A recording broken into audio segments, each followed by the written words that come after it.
Collinwood in the year 1897. The strange and terrifying events of a time gone by are gradually being unfolded again before the eyes of Barnabas Collins. His goal is to unravel a mystery of the past in order to save the life of a young boy in the present. But on this night, in a small cottage on the estate, an event has occurred which may change the course of history. To avoid that, Barnabas Collins will be forced to turn to his oldest enemy for help.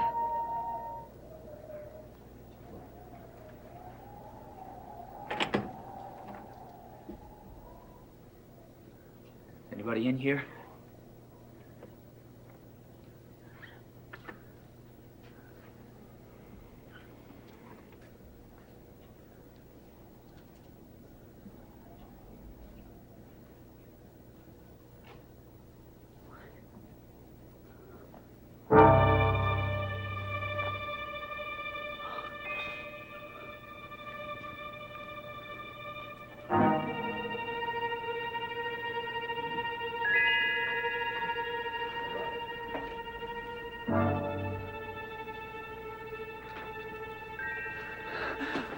No, Wilkins. You're going to stay here and you're going to answer a lot of questions.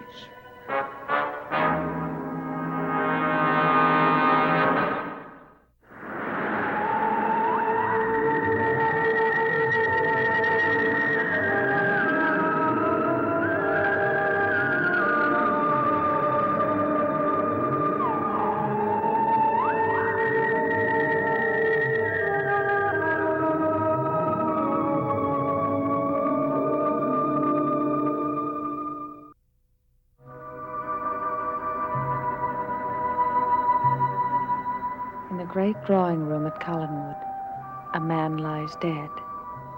Cut down in mindless fury by the woman he wronged, Quentin Collins is in his coffin, mourned by his sister Judith and his brother Carl.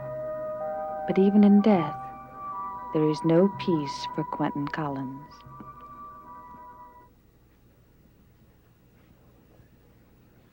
Then you'll tell Edward to telephone when he arrives. Thank you, Mr. Snell. He's expected to the accountant's office in Bangor, but he's not there yet. Did you tell Mr. Snell what happened? No. Only that Quentin had had a serious accident. He wasn't surprised. He said, yes, Quentin always was a mischievous fellow. Well, he's all finished with his mischief now. And I can't say I'm sorry. Carl, please. He was our brother. You might at least try to... Oh, and missed the chance to say all the things I was afraid to say when he was alive? Oh, never. Quentin Collins, you were a bounder and a bully, a rake and a lecher and a liar and a... What's the matter, Carl? Judith, he moved.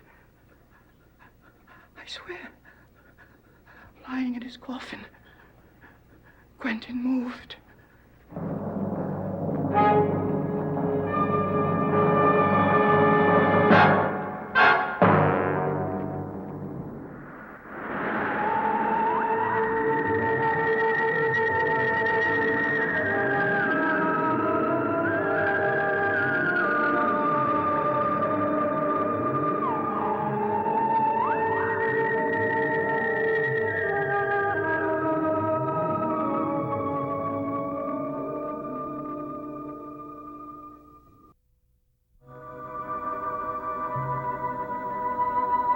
For most people, death is the end on earth. But for Quentin Collins, on this night at Collinwood, it is only the beginning of a desperate drama.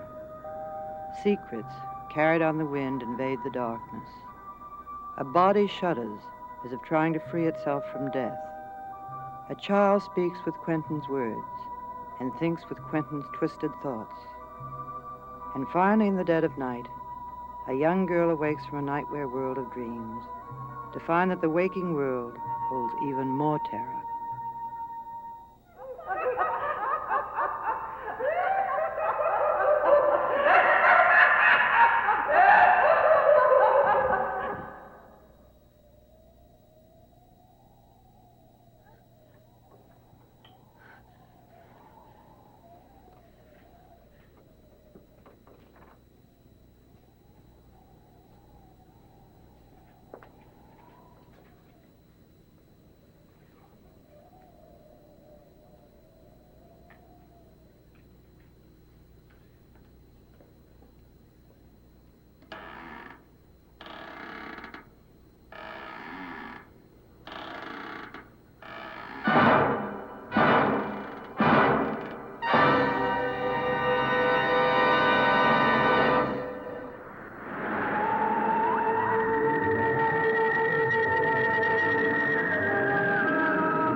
great house at Collinwood stands deserted.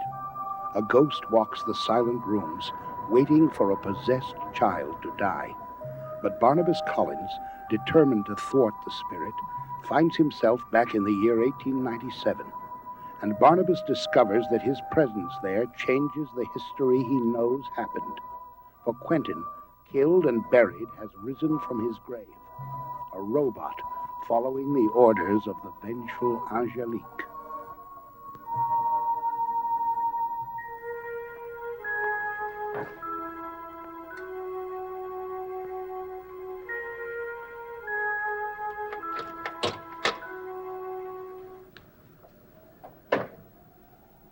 Barnabas! I knew you wouldn't leave like that. Barnabas, Barnabas, is that you out here? Barnabas, is that you? Oh! Oh!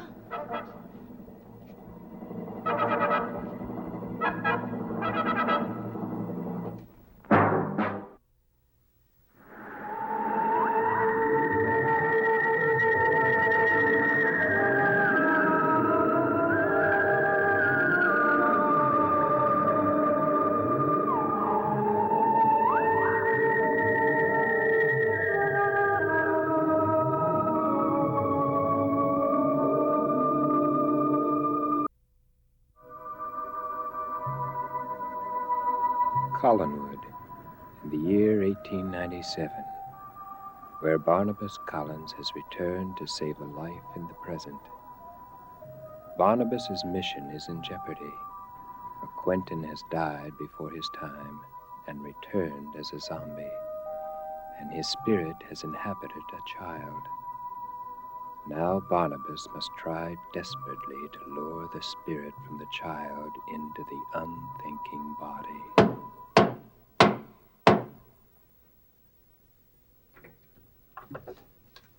Judith! Judith! Barnabas, what's wrong? Is Jameson still up? Yes, why? Well, I must have him to take with me. What's happened? Tell me. It's Quentin. Quentin is buried. No more. Oh, my God. Judith, he walks. His spirit is in the body of that child. If we can do something about it, we can make that spirit leave the child and back into the body of Quentin. What are you talking about? Oh, it's too difficult to explain. You'll never understand. You must simply accept it, not knowing.